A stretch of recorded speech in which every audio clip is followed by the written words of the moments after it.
Dumating na kayo si Angel. Kaya pumuntang bata na naman. Ano, oras na. Oras na, oh. Siguro baka sa loob na siguro ang bahay. Kaya nga. Oh, Angel. Anong oras na? Bakit ngayon ka na umuwi?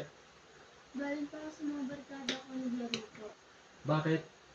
Saan ka naglaro? Dun po, sa labas. Gumala po kami. Itinatawagan ka ni mami mo ah. Bakit hindi mo sinasagot? Nakasilent po ata ako. Naku po. Tama ba yun? Bakit mo sinasagot ng cellphone mo? Kaya nga binigyan ka namin ng cellphone eh, di ba? Para saan na hindi mo gagamitin yan? Hindi mo sasagutin ano? Inuunan mo ang barkada mo? Hindi po. Anong silbi ito? Anong silbi ito? Anong silbi ito? Anong silbi ito? Anong silbi ito? Sorry Gusto mo po. sirahin ko? Hindi po. Ang mami mo, ako nag-aalala sa'yo. Inuuna mga barkada mo.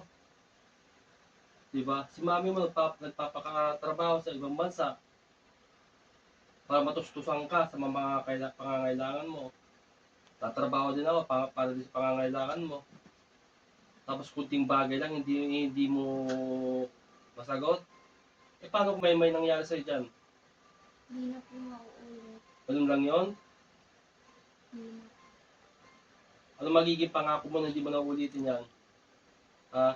Ano magiging pangako mo? Hindi na po mauulit. Hindi ko na po ulit gagawin.